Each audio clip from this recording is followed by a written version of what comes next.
Meus amados e queridos irmãos, ovelhas que o Senhor Jesus comprou para si mesmo com o seu próprio sangue, eu vos saúdo com a graça e com a paz que vem da parte dele. Amém. Amados, abramos as nossas Bíblias em Romanos capítulo 1. Romanos, carta de Paulo aos Romanos, capítulo de número 1.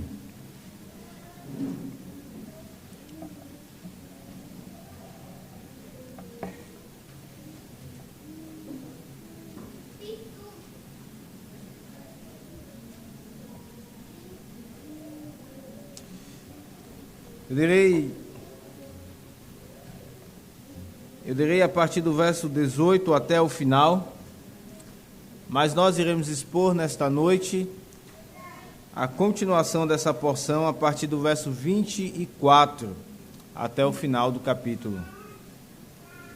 Então, eu farei a leitura de Romanos 1, verso 18 até o final do capítulo, verso 32, mas iremos expor, o sermão será sobre os versos 24 até o verso 32.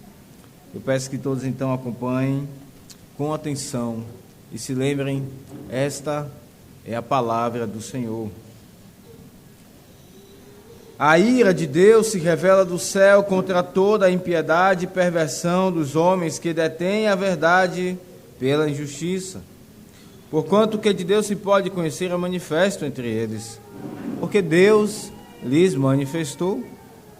Porque os atributos invisíveis de Deus, assim o seu eterno poder, como também a sua própria divindade, claramente se reconhecem desde o princípio do mundo, sendo percebidos por meio das coisas que foram criadas.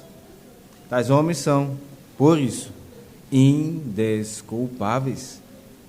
Porquanto, tendo conhecimento de Deus, não o glorificaram como Deus, nem lhe deram graças, antes se tornaram nulos em seus próprios raciocínios, obscurecendo-se-lhes o coração insensato, inculcando-se por sábios, tornaram-se loucos e mudaram a glória do Deus incorruptível, em semelhança da imagem de homem corruptível, bem como de aves, de quadrúpedes e répteis.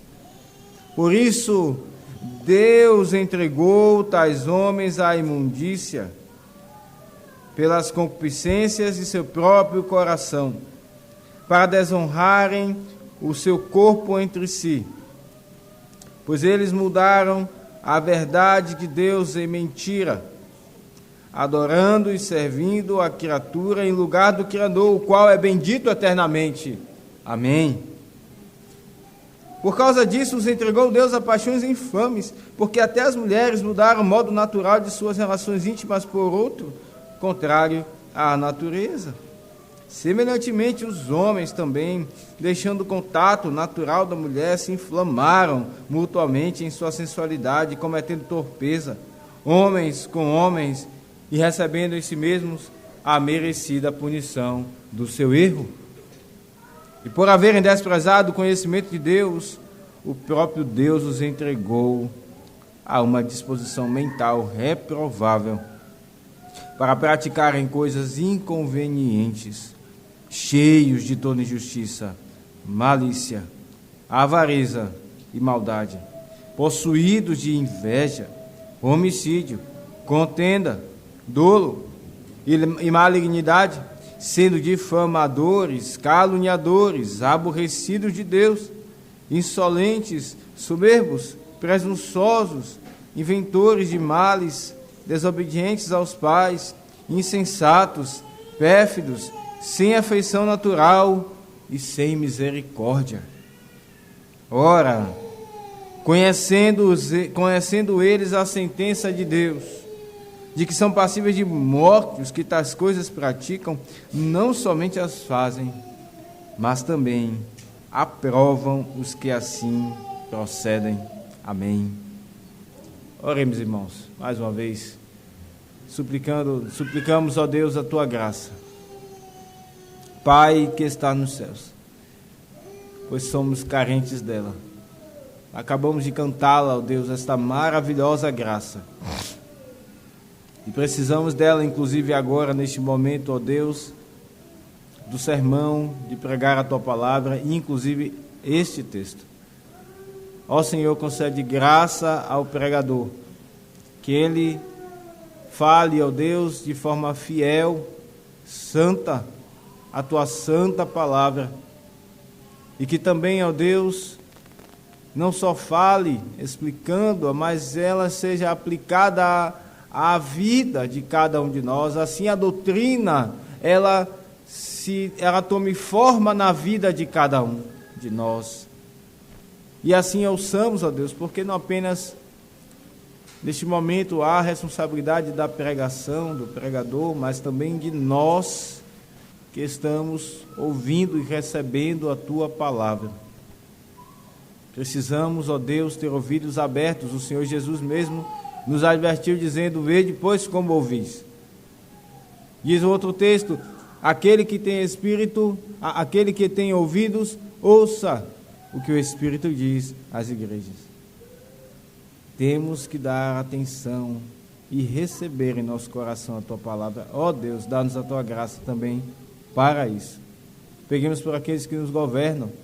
Senhor, que o Senhor os faça conhecer a verdade. A grande maioria dos nossos governantes não te temem, não temem ao juiz de todo o mundo, o governador e rei de toda a terra, mas vivem e governam para si próprios, para seus esquemas corruptos, para parentes, para que parentes enriqueçam, e para tantos outros motivos pecaminosos, ó Deus, todos os quais o Senhor odeia e tem visto.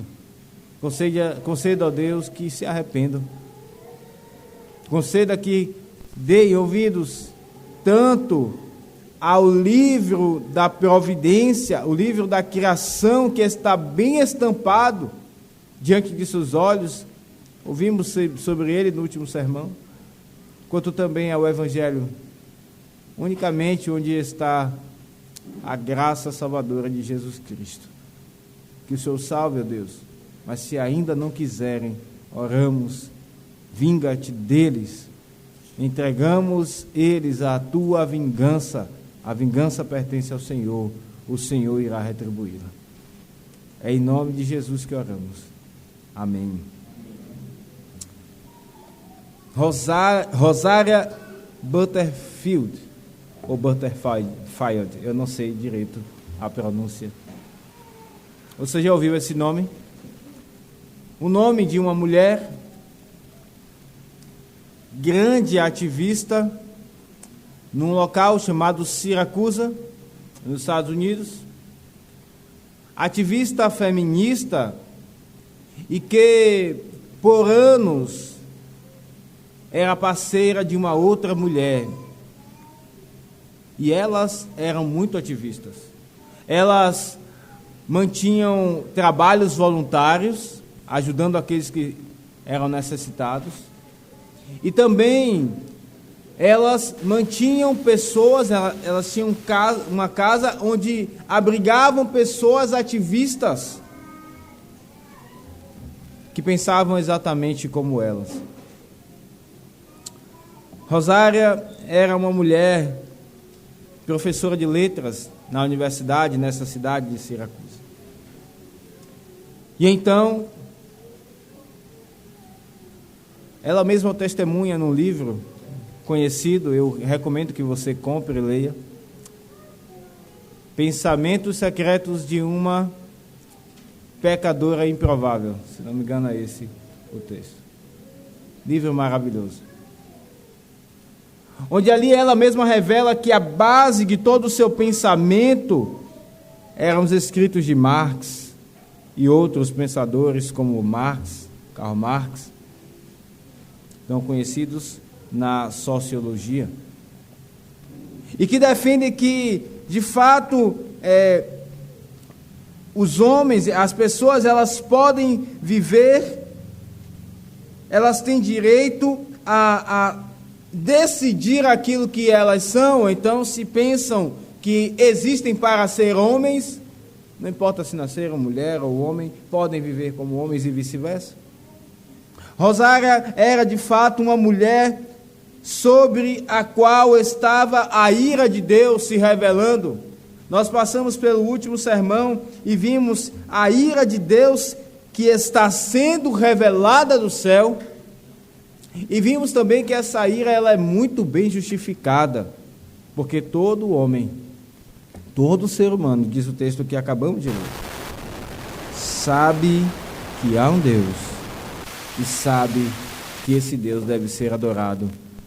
Mas quando então eles descobrem a verdade, diz o texto, eles suprimem, sufocam, detêm a verdade pela injustiça. Rosária, ela tinha a mesma experiência. Ela sabia que existia um Deus, mas ela não se dobrava diante desse Deus. Pelo contrário, todo o seu conhecimento que ela adquiria do mundo de Deus, ela usava contra o próprio Deus naquela universidade. Não apenas usando a sua própria vida, o seu intelecto, mas formando várias e várias pessoas, como vemos em muitas universidades hoje, onde são centros de ativismo, não são centros intelectuais, mas são centros ativistas, para formar jovens e que depois se rebelam contra os seus próprios pais. Assim era Rosária. Ela era uma mulher idólatra, a qual Deus entregou a imundícia, as suas paixões infames e a uma mente reprovável. E ela mesma conta isso no seu livro. E vemos exatamente esse ensino aqui, meus irmãos. Dos versos 24 ao verso 32, nós vemos aqui que Deus resolveu entregar pessoas idólatras, homens e mulheres idólatras, à imundícia, a paixões infames e a mente reprováveis. Esse é o ensino desse texto. Deus entrega idólatras à imundícia, a paixões infames e a mentes reprováveis. Nós veremos então esse texto, esse sermão, sobre 3 pontos muito claros nesse texto. Aqui se repete 3 vezes que Deus entregou, Deus entregou, Deus entregou. Iremos ver então, em primeiro lugar, que Deus entrega idólatras à imundícia. Em segundo lugar, que Deus entrega idólatras a paixões infames. E em terceiro lugar, nós vamos ver que Deus entrega idólatras a mentes reprováveis. Volte seus olhos então para o verso de número 24. E aqui vemos que Deus entrega idólatras à imundícia. Por isso, Deus entregou tais homens à imundícia, pelas concupiscências de seu próprio coração, para desonrarem o seu corpo entre si. Deus entrega idólatras à imundícia. Mas por que ele faz isso?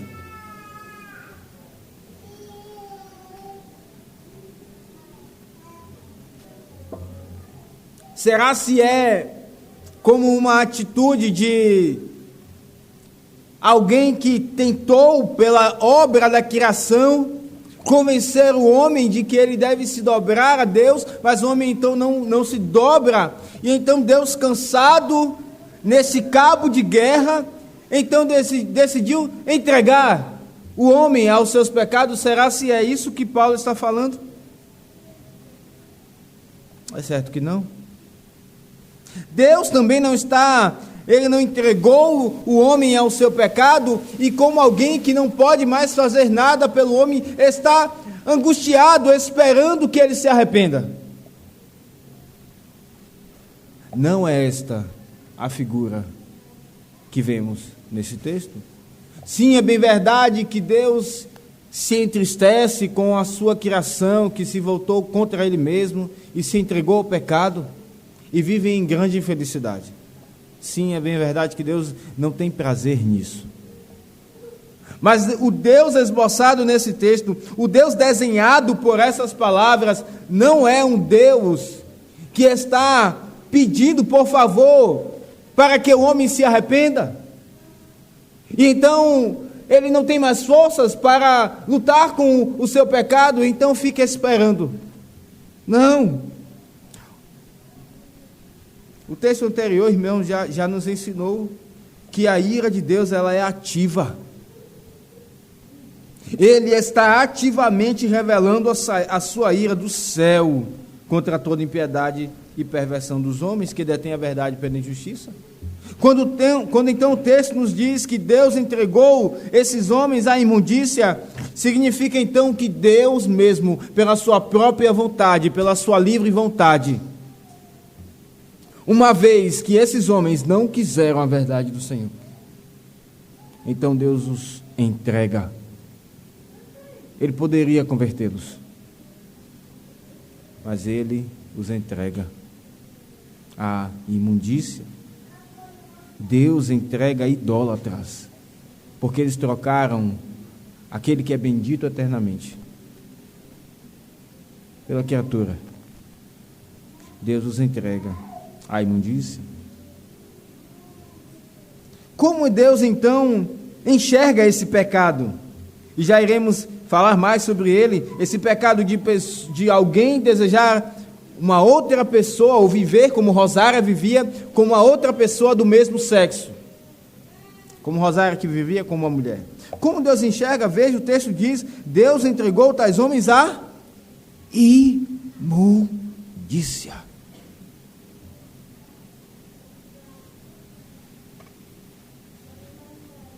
Essa é a forma que Deus enxerga o desejo de um homem por outro homem, ou de uma mulher por outra mulher.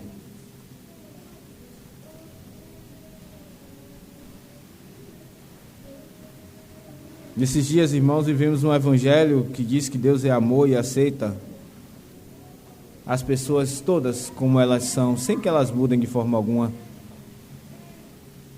Inclusive, até mesmo existem hoje, cada vez mais tem crescido, igrejas que abraçam pessoas que vivem com outras do mesmo sexo. Pastores transexuais.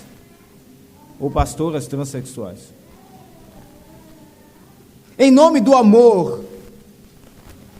Dizendo, não, Deus não pode, Ele é amor, Ele não rejeita isso. Ele não pode rejeitar essas pessoas, mas o texto é muito claro. Ele diz, Deus entregou tais homens à imundícia. Esse tipo de prática é imundo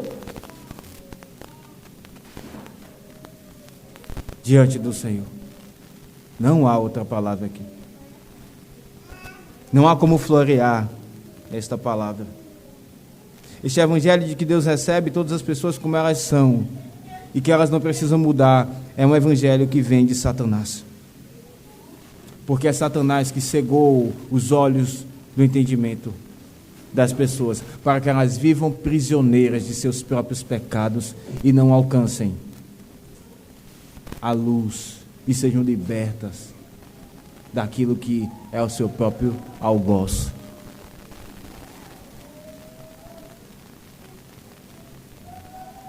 Mas Deus nos fala mais acerca do que é este desejo, do que é esta prática.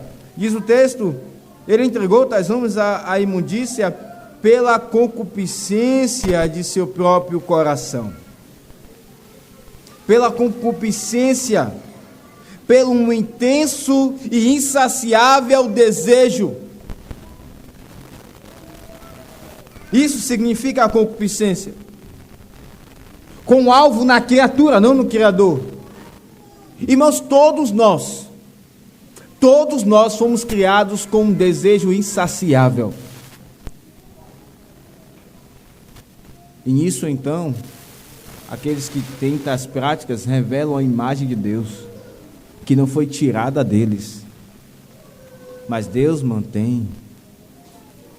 Todos fomos criados com um desejo infinito por alguém.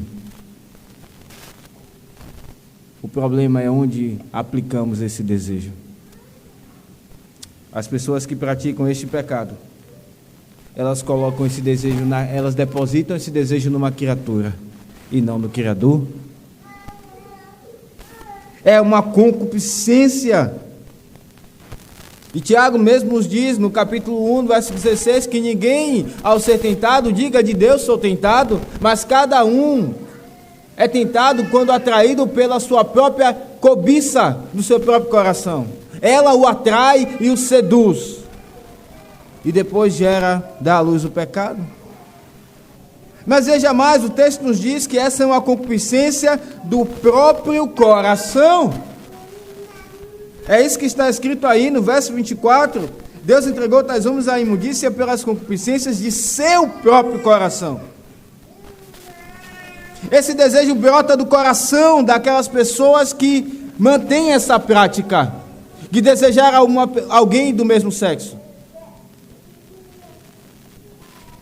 Esse desejo não é impresso, ele não é determinado pela sociedade, como nós vamos falar hoje.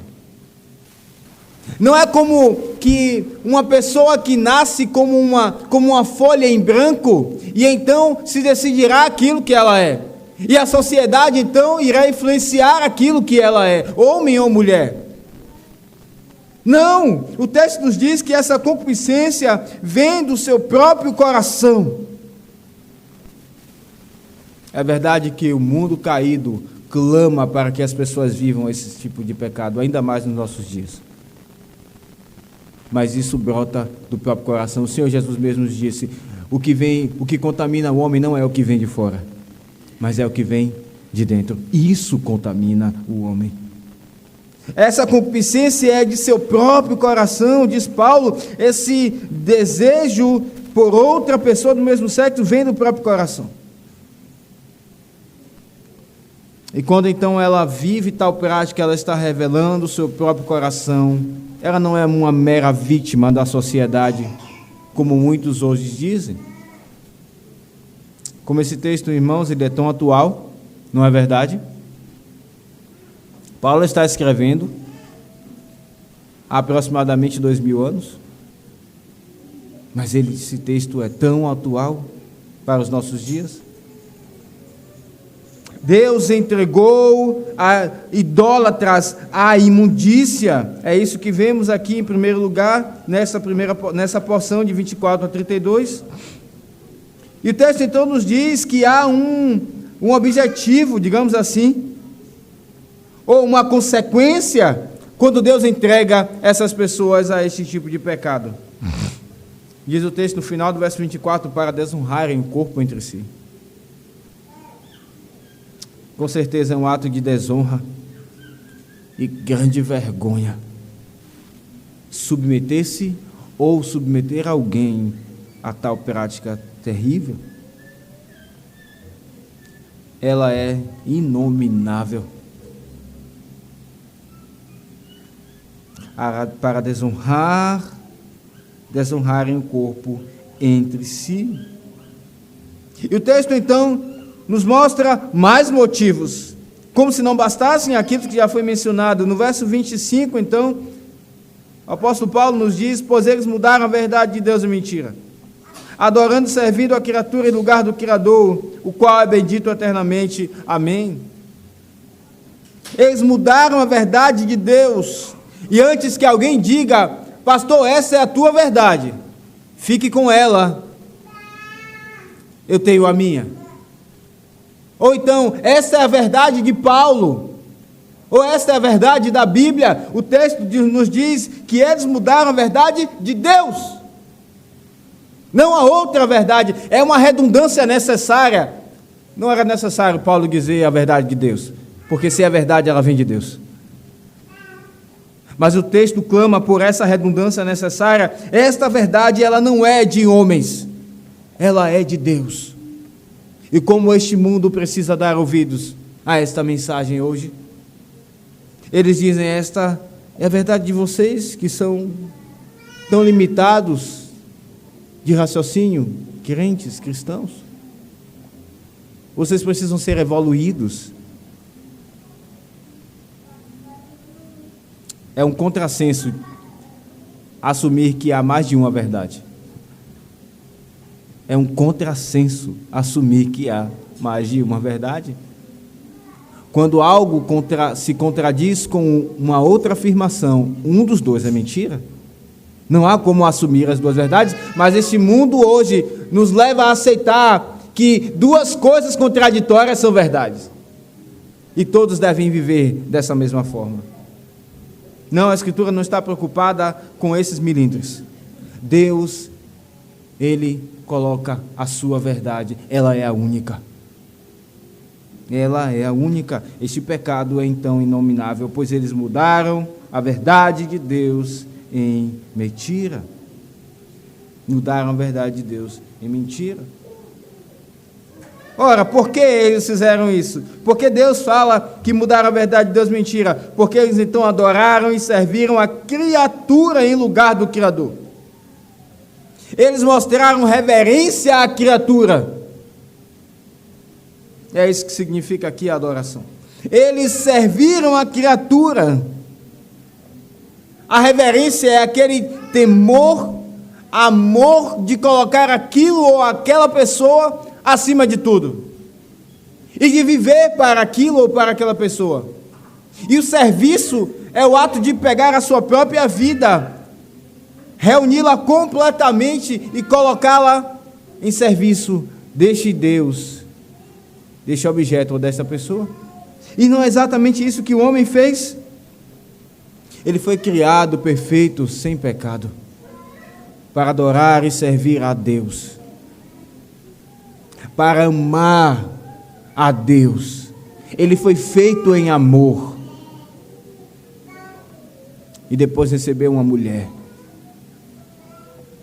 Ambos perfeitos, colocados num lugar sem pecado, sem infelicidade, diante de um Deus tão grande e amoroso, que disse: todas as árvores do jardim vocês podem comer. Todas, eu imagino que havia muitas, e diversas, e belas, e distintas. Mas o homem quis comer exatamente aquela que Deus disse: não coma. E assim então ele revelou que ele não amava a este Deus, e ele não queria servi-lo. E é exatamente isso que vimos. A idolatria do coração do homem, de tirar o Deus de seu coração, do altar de seu coração, e colocar outra coisa, ele mesmo, ou algo criado, outra coisa criada. Isto é idolatria. Eles serviram, diz o texto, adoraram e serviram a criatura em lugar do Criador, ou melhor dizendo, ao lado do Criador. Essa é uma tradução mais próxima do texto original. Não é exatamente isso que os homens tentam fazer? Eles dizem: eu temo a Deus, ora, como eu vou ser contra Deus? A grande maioria das pessoas dizem isso. Mas ao lado de Deus, eles colocam um outro Deus. E o nosso Senhor Jesus Cristo já nos disse: não é possível ter dois deuses. Em Êxodo 20, verso 2, está o primeiro mandamento: não terás outro Deus ao lado de mim. Deus é único, e Ele requer toda a adoração e amor e reverência. Mas o que o homem faz em sua idolatria? Ele quer colocar outra coisa criada para dividir a glória de Deus. Deus não aceita isso. Deus disse: você então não quer me adorar de todo o coração, eu não quero glória nenhuma. É isso que eles fizeram. Eles adoraram e serviram a criatura ao lado do Criador. E Paulo, perceba, ao falar de Deus, a sua alma adora ao Senhor. Porque, é claro, ele está comparando a criatura que é finita, que é temporal, mas o Criador, diz ele, é bendito eternamente. Enquanto a criatura é temporal, é limitada, Deus é eterno. Enquanto a criatura está no tempo e no espaço, Deus está fora dele. E ele vê o passado, o presente e o futuro ao mesmo tempo. Para ele não existe tempo. Para Deus não existe amanhã, nem hoje, nem ontem. Tudo é a mesma coisa. Para Deus não existe estar aqui ou acolá, Ele está em todos os lugares. Para Deus não existe dormir, Ele é eterno. E então, quando Paulo compara a criatura com o Criador, ele exulta em adoração. Ele é bendito eternamente. Amém. É uma afirmação solene da glória de Deus. Mas não apenas isso. Quando Paulo diz essas palavras aqui de adoração, de doxologia, Paulo também está revelando a sua própria devoção a Deus. E que grande contraste! Enquanto aqueles que se entregam a essas idolatrias amam e reverenciam deuses que eles inventaram, Paulo está revelando o coração de cada crente. Ele se devota e adora unicamente ao Senhor. Ele é bendito eternamente. Amém. Ele não se contém no meio dessas palavras. Veja, irmãos, aqui nós vemos então que Deus entregou idólatras à imundícia. É isso que vemos nos versos 24 e 25. Mas o texto continua. A partir do verso 26 diz o texto: por causa disso os entregou Deus a paixões infames. Porque até as mulheres mudaram o modo natural de suas relações íntimas por outro, contrário à natureza.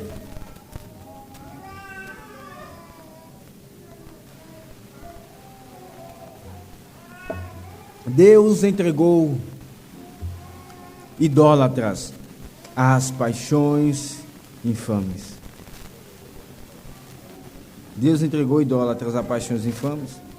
Mais uma vez, então, o texto nos mostra como Deus enxerga a relação de pessoas do mesmo sexo. Ele os entregou a paixões infames, ou a paixões desonrosas, paixões vergonhosas. E, meus irmãos, naquele dia, as mulheres, inclusive as mulheres, já praticavam ato tão terrível. Eu me lembro que nos meus dias de rapazinho, quando duas moças davam as mãos, nós não pensávamos outra coisa senão que elas eram amigas. Era tão comum. Hoje, quando eu vejo duas mulheres dando as mãos, eu já fico a me perguntar, e às vezes somente a olhar para elas eu já sei o que aquilo significa. Elas não são amigas. Não ao molde de uma amizade genuína, pura e santa. E por causa disso, então, nós às vezes podemos pensar: poxa, hoje os dias estão tão maus, como se naqueles dias esses pecados já não existissem. Mas veja que o apóstolo Paulo diz: porque até as mulheres mudaram o modo natural de suas relações. Sim, é bem verdade que em nossos dias esse pecado está cada vez mais escancarado. Mas já naqueles dias existia isso. Os próprios rituais de culto aos deuses, irmãos, havia participação desse tipo de prática. Não é à toa que Paulo, conhecendo bem a cidade de Roma, afirma essas coisas aqui. Deus então os entregou a essas paixões infames, a essas paixões desonrosas. E como isso é contrário à natureza? É isso que ele diz aqui. Elas mudaram o modo natural de suas relações íntimas por outro, contrário à natureza. Meus irmãos, esse texto ele é muito explícito no que diz respeito, não de forma imoral, de forma alguma, mas no que diz respeito a aquilo que é homem e mulher. Quando Paulo então nos fala aqui que elas mudaram o modo natural, ele está se referindo ao físico, à anatomia masculina e feminina. Esta é a palavra no original. E muito mais. Nós poderemos ler assim: porque até as fêmeas mudaram o modo natural de suas relações íntimas por outro contra a natureza. Semelhantemente, os machos também, deixando o contato natural da fêmea, se inflamaram mutuamente em sua sensualidade, cometendo torpeza, macho com macho, e recebendo em si mesmo a merecida punição do seu erro. A palavra aqui do original não é homem e mulher, é macho e fêmea. E o nosso catecismo, inclusive, pergunta como Deus criou o homem, macho e fêmea. Isso nos faz lembrar da criação. Esse texto, inclusive, é uma base para a verdade de que Deus criou o ser humano, macho e fêmea.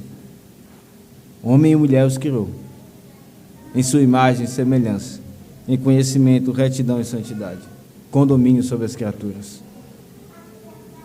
Aqui, o texto nos traz a ilustração da anatomia de um homem e de uma mulher. E Paulo então afirma: é loucura, é contrário, não faz sentido.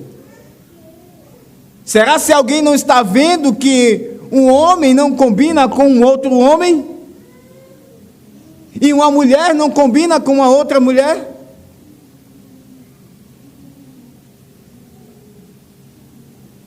Isso não deve ser mudado de forma alguma. É óbvio que então os seus corpos foram criados diferentes com o objetivo da intimidade do casamento. E como, irmãos, isso mais uma vez revela que aqueles que, como diz Paulo no verso 22, se inculcam por sábios, se tornaram loucos. É uma coisa tão óbvia, eu não preciso estudar anatomia, eu não preciso estudar ciência, eu não preciso estudar nada dessas coisas para descobrir que um homem é diferente de uma mulher. E que ambos foram criados para se completarem, inclusive na sua intimidade do casal. É muito óbvio isso. Mudar essas coisas. E como isso tem sido feito hoje, cirurgias para mudar o sexo. Mudar essas coisas é perverter a criação e se revoltar contra o Criador. Que grande audácia! O homem olha para si, ele pensa: esse alguém superior me criou assim, mas quem disse que eu quero ser assim? Eu quero ser uma mulher ou eu quero ser um homem? E ele então muda o seu sexo? Que rebeldia! Que audácia contra o Criador! Que loucura, que insensatez! E como esse texto nos ensina, meus irmãos, a ensinar os nossos próprios filhos. Ensine o seu filho, rapaz, desde cedo, que ele é um macho. Ele não é uma fêmea. Deus o fez macho. Não, nem mesmo ensine isso em tom de brincadeira. Não deixe que ele brinque com isso. É cada vez mais perigoso em nossos dias brincar com essas coisas. Ensine: Deus te fez um macho, meu filho. Da mesma maneira, as moças: Deus te fez uma fêmea, minha filha. Eu sei que os ouvidos doem às vezes quando se diz, né, macho e fêmea. Não é rebaixar o ser humano, mas é a linguagem de fato que a própria Escritura nos diz: macho e fêmea. Ensinemos os nossos filhos, irmãos, e não deixemos nem mesmo que eles brinquem com tal verdade acerca da vontade de Deus para as suas vidas, como homem ou como mulher. Nós também vemos aqui como este mundo está incessantemente indo contra o Criador, quando ele prega que um ser humano pode escolher o sexo que pode ter, e está atraindo cada vez mais a ira que está sendo revelada do céu. Deus então entrega os idólatras a essas paixões infames. Deus os entregou a isso. E o texto nos adverte, meus irmãos, que a punição, diz o texto no verso 27, e eles recebem em si mesmo a merecida punição do seu erro. Quais são essas punições? O texto não nos diz, não nos detalha. Mas nós podemos aqui pensar em algumas delas. Nós sabemos que, por exemplo, as ESTs são consequências de tais relações. E certamente Deus as enviou. Não foi por acaso. Deus enviou essas doenças. Diz o texto que eles recebem em si mesmos, no seu próprio corpo, a merecida punição do seu erro. Muitos que tentam lutar contra a sua natureza física, sexual, de homem ou de mulher, você pode pesquisar, entram em depressão, e não é para menos. Ele olha para si, ou ela olha para si, e quer ser algo diferente daquilo que está vendo no seu corpo. Entram em depressão. Certamente isso é uma punição por querer se rebelar contra o Senhor. Homens, cada vez mais temos visto homens hoje efeminados. Se você vai comprar uma calça jeans, você tem que comprar com um número 4 vezes maior do que o seu, para que as calças não fiquem apertadas. Efeminados!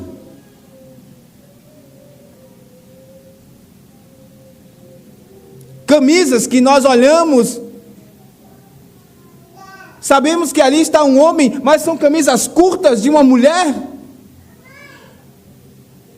Homens efeminados. Suas vozes são efeminadas, são como vozes de mulher. Seu jeito, seus gestos, seu andar, como de uma mulher. Isso, irmãos, é punição de Deus, porque querem confundir as coisas.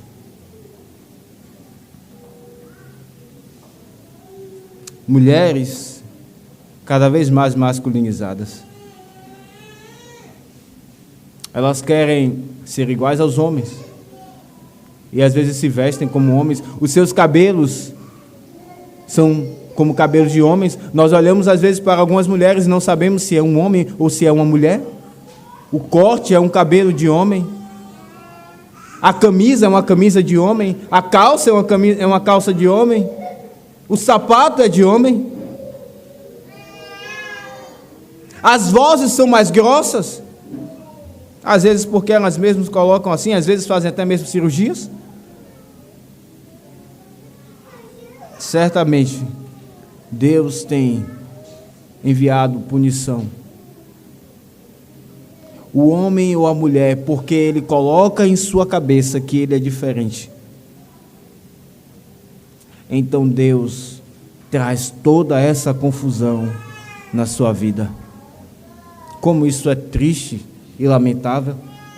Como é doloroso olhar para alguém que está em tão grande confusão.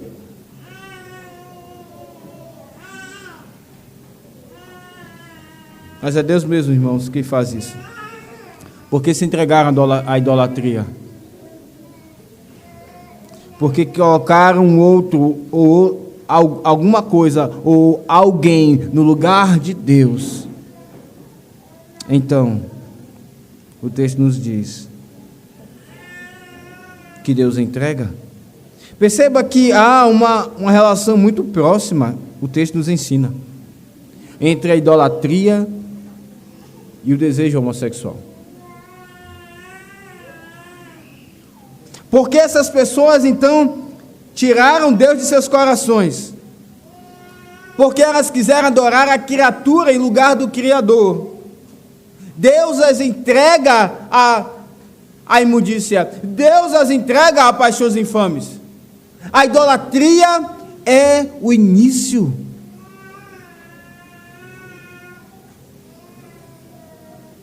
A idolatria é o início, irmãos. A idolatria não é apenas ter uma imagem e se dobrar diante dela. É colocar qualquer coisa ou pessoa no lugar de Deus.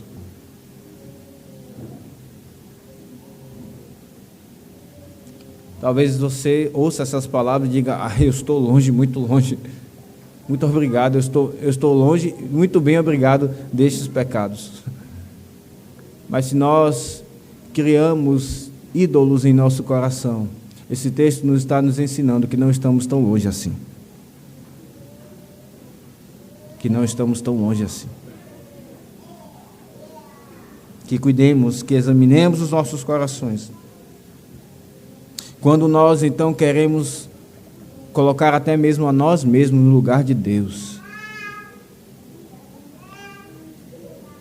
É óbvio que por sermos filhos de Deus, o Senhor não nos tratará como esses. Mas o caminho é esse que estamos tomando. O caminho da idolatria irá nos levar a esses pecados terríveis. Quando então ficamos tão chateados com as coisas que acontecem na vida, porque a nossa vontade não foi feita, nós queremos nos colocar no lugar de Deus. Só existe um que pode ser negado, aliás, que não pode ser negado, é Deus. Que o Senhor nos guarde, que Ele tenha misericórdia de nós, que Ele nos conduza ao arrependimento. O texto nos mostra como Deus entrega idólatras à imundícia. No versos 24 e 25. Vimos agora, em segundo lugar, que Deus entrega idólatras a paixões infames. E em terceiro e último lugar, Deus entrega idólatras a mentes reprováveis. O verso 28 nos diz assim, acompanhe na sua Bíblia: e por haverem desprezado o conhecimento de Deus, o próprio Deus os entregou a uma disposição mental reprovável para praticarem coisas inconvenientes. O texto desafia, irmãos, que então o homem, ele examinou a Deus. A ilustração aqui, quando Paulo diz que eles desprezaram a Deus, é uma ilustração. Naqueles dias, existiam algumas profissões que eles provavam, por exemplo, a moeda, se ela era verdadeira ou não. Fazia-se ali um exame para saber se era de ouro verdadeiro ou se tinha impurezas. A ilustração então é que o homem ele examinou Deus como um objeto e em seu sistema intelectual, em seu sistema científico, não faz sentido crer nesse Deus, assumir esse Deus. Então o texto nos diz, ele desprezou o conhecimento de Deus. É isso que significam essas palavras. Homens tão inteligentes baniram Deus da sua vida, da sua família, baniram Deus da sua educação, baniram Deus da política, baniram Deus da economia, baniram Deus da sociologia, baniram Deus de tudo, porque eles chegaram à conclusão de que Deus não pode estar nesses ambientes. E não é isso que vemos nos nossos dias. Mais uma vez, essas palavras são tão atuais. Mais uma vez, essas palavras são tão atuais. Alguns dizem, tenha a sua religião em casa.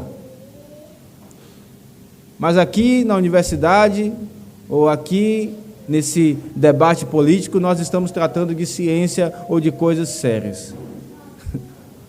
Eles desprezam o conhecimento de Deus. Certamente você ouve isso aqui e acolá.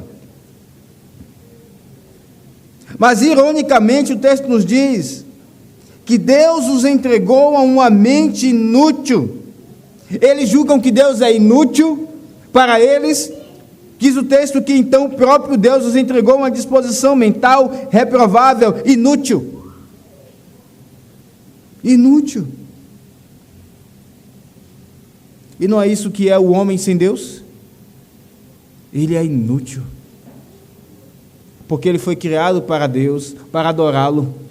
Ele foi criado para ter prazer em Deus, para ter satisfação em Deus, para viver, fazer algo o seu trabalho, a sua profissão, a sua família, olhar para o que Deus acha de todas essas coisas, percebendo que Deus se agradou, aí está então a sua satisfação.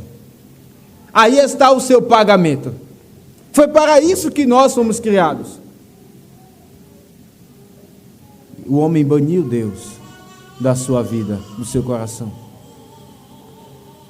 como se fosse inútil, e ele mesmo se tornou inútil. Com todo o conhecimento que tenha, com todas as habilidades que tenha, ele é inútil. Talvez então alguém diga: eu detesto o homossexualismo. Isso é algo reprovável. Inclusive muitos descrentes dizem isso. Meu filho não vai ser assim. Minha filha, jamais. Eu não vou permitir. Isso é terrível. Mas, irmãos, o texto nos mostra que a coisa é mais ampla. Deus não apenas entregou os idólatras à imundícia e às paixões infames, Ele entregou também os idólatras a uma mente reprovável.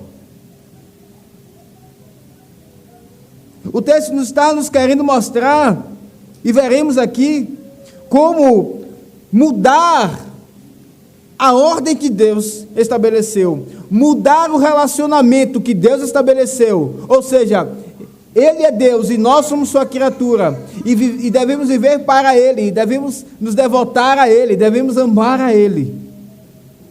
Inverter isso, colocar alguém que é criado no lugar de Deus, prejudicar esse relacionamento, irá incorrer em prejudicar todo tipo de relacionamento que existe horizontalmente na face da terra.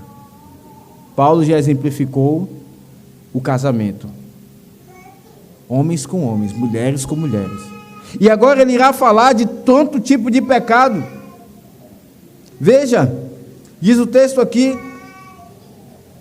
cheios de toda injustiça, malícia, avareza e maldade, possuídos de inveja, homicídio, contenda, dolo e malignidade, sendo difamadores, caluniadores, aborrecidos de Deus, insolentes, soberbos, presunçosos, inventores de males, desobedientes aos pais, insensatos, pérfidos, sem afeição natural e sem misericórdia.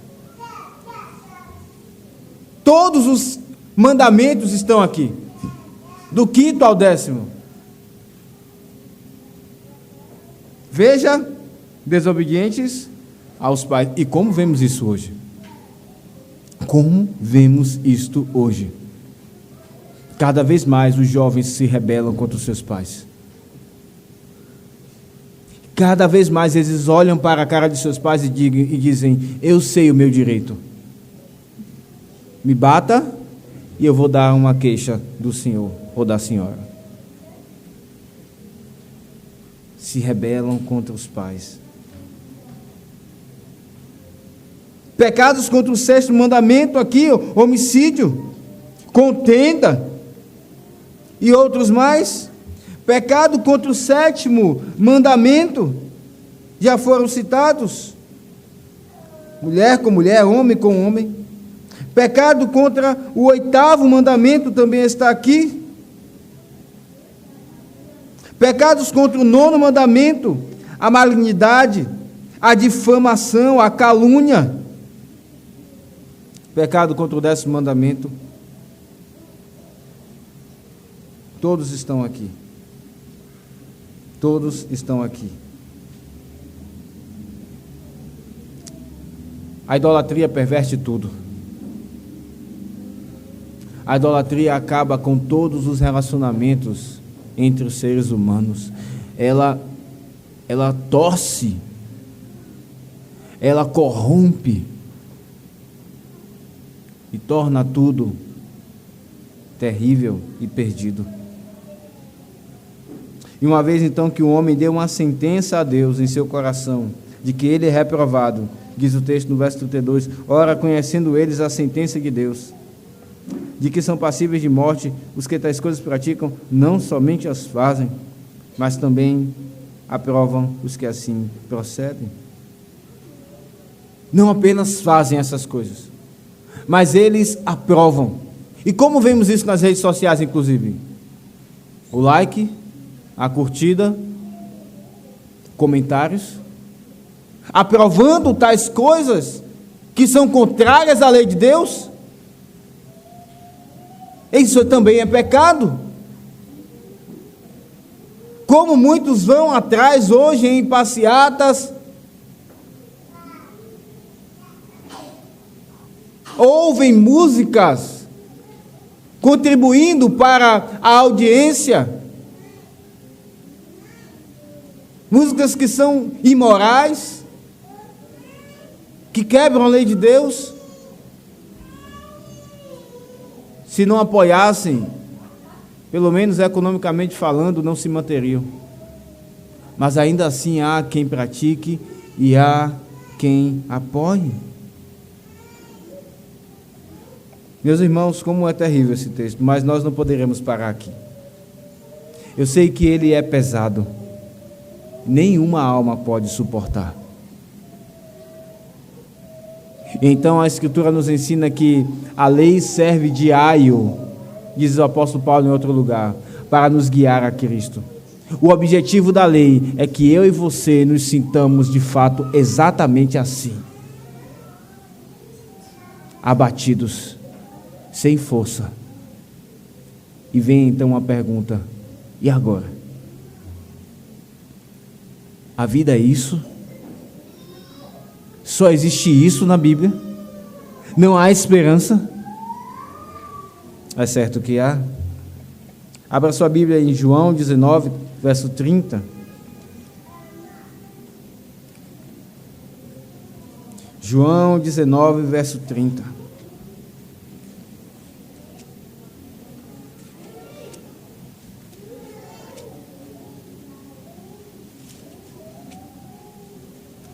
Apesar de sim, esse texto de Romanos 1 ser de fato pesado, porque se fala da ira de Deus, a Escritura não para aí, irmãos. Diz o texto em João 19:30, quando, pois, Jesus tomou o vinagre e disse, está consumado, e inclinando a cabeça, entregou o Espírito. Rendeu o Espírito ou entregou o Espírito. Enquanto Deus entrega a homens a imundícia, a paixões infames, a mentes reprováveis, e isso mesmo já é uma punição dos seus pecados, Cristo voluntariamente se entregou à ira de Deus, e Ele sorveu a ira infinita e eterna na cruz. Ele recebeu a ira por pessoas como Rosária Butterfield. No texto, no livro, ela conta acerca da sua conversão, que foi como um trem que vinha com toda a sua força, e ninguém consegue se colocar na frente, pensa em se colocar na frente, mas esse trem então se descarrilhou. Um homem pastor presbiteriano lhe evangelizava durante 3 anos. E aquela ativista, tão envolvida e engajada na universidade, começou a questionar aquilo que era o fundamento da sua vida, aquilo para o que ela vivia. Começou a questionar aquilo que ela mantinha, inclusive com seu próprio dinheiro. E diz o livro, e ela mesma conta no livro, que ela abandonou todas essas coisas. Abandonou inclusive a mulher com quem convivia. Casou-se. E hoje ela é esposa de um pastor presbiteriano de uma igreja reformada e tem 4 filhos. Meus irmãos, é certo que Deus entregou idólatras a todos esses pecados, mas Ele entregou o seu próprio Filho, e o próprio Cristo se entregou a punição, inclusive desse pecado. Quando ele estava ali na cruz, ele também representava pessoas homossexuais que iriam e que irão se arrepender e se voltarem para Cristo. Não há nada mais inclusivo do que esta mensagem. Eu sei que essa palavra hoje está um pouco comprometida, não é verdade? Mas se querem algo inclusivo, eis então algo genuinamente inclusivo. Não há pecado algum que possa impedir alguém de viver para Deus. Quando Deus então mostra o seu Filho na cruz,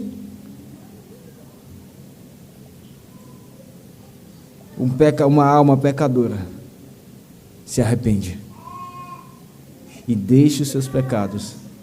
Também a ira de Deus é afastada dela, porque Deus não é injusto, diz o texto em 1 de João, tendo derramado a sua ira sobre o seu Filho, Ele não vai derramar mais ira sobre o crente, porque Cristo morreu no lugar de pecadores. Meus irmãos, esse texto nos ensina, de fato, que Deus entregou idólatras à imundícia, a paixões infames e a uma mente reprovável. E eu quero falar hoje aqui, em primeiro lugar, a você que está aqui e não crê em Cristo, ou não vive a Escritura, ela não é a regra da sua vida. A ira de Deus está sendo revelada, quer você queira, quer você não, quer você concorde, quer você discorde. Deus te trouxe aqui hoje para ouvir sobre a ira de Deus, a justa ira de Deus, mas não apenas para ouvir acerca disso. Ele te trouxe aqui para mostrar como é terrível o jugo de viver colocando outro ou algo no lugar de Deus. Como é uma vida infeliz. E como Ele está te convidando a ser feliz em Cristo. Alguém que deu o seu próprio Filho por pessoas tão perversas deve ser ouvido. Essa é a primeira aplicação aqui. E a segunda aplicação que deixo é que nós examinemos os nossos corações. Irmãos, os ídolos, eles vêm conosco, inclusive para o culto. Eles são silenciosos em nosso coração, mas eles determinam como trataremos os nossos cônjuges, como criaremos nossos filhos, como trataremos os nossos patrões no trabalho, como reagiremos quando formos insultados. Nós podemos até dizer, não, eu vou seguir o Evangelho, eu vou viver conforme está escrito. Mas se alimentamos ídolos em nosso coração, eles irão nos trair depois. Irão vir inclusive para aqui, para o culto. Se eles estão em nosso coração, eles vêm para o culto também. E eles vão roubar a semente da palavra de Deus. Deus está chamando a mim e a você a fazer a reforma que Josias fez no meio do povo de Deus, de Israel. Quebrar todos os altares, quebrar os ídolos. Domingo após domingo, Deus nos chama para limpar o altar dos nossos corações. E para vivermos a bendita felicidade em Jesus Cristo. Não mais a ira que está sendo revelada, mas o gozo que começa aqui. E irá continuar de forma consumada e absoluta quando Cristo voltar. Que Deus nos abençoe. Amém. Vamos ficar de pé.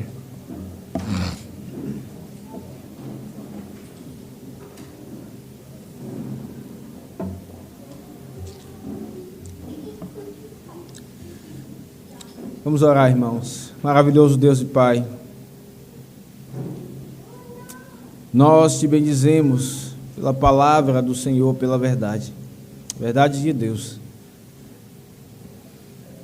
Ó Senhor, como ela é contracultural, como ela vai de encontro a tantas coisas que se dizem hoje. Mas de fato o teu povo foi chamado do mundo para viver contra os princípios do mundo, para serem santos, separados, não para imitar o mundo, pelo contrário, mas para imitar ao Senhor. Nunca foi diferente. Por isso, ó Deus, nos dá graça para viver esta mensagem, para nos compadecermos de pessoas como Rosária Butterfly e evangelizá-las, não nos acharmos melhores do que elas, porque não somos. Em nosso coração a idolatria tanto quanto em seus corações. A graça do Senhor opera em nós e nos livra de tais pecados. Que o Senhor nos ajude a compadecermos-nos dessas pessoas e não desistir delas, como o pastor Ken não desistiu de Rosária e alimentou-a com o Evangelho de forma tão sábia e compassiva e fiel à Escritura. E tão grande foi a tua obra na vida desta mulher. Senhor, que grande exemplo, que grande mulher, uma mulher genuína, agora esposa e mãe de filhos, e usando o dom que o Senhor deu a ela de escrever para a tua glória. Que o Senhor, ó Deus, chame mais Rosárias do mundo de pecado, através de nós, nos leve às pessoas que sabemos que têm esses pensamentos e práticas abomináveis, e que elas, ó Deus, ouçam a mensagem da paz e da alegria em Cristo Jesus. Que o Senhor nos santifique, nos ajude a nos purificar dos ídolos. Ó Deus, tem compaixão. Nós assim oramos em nome de Jesus. Amém.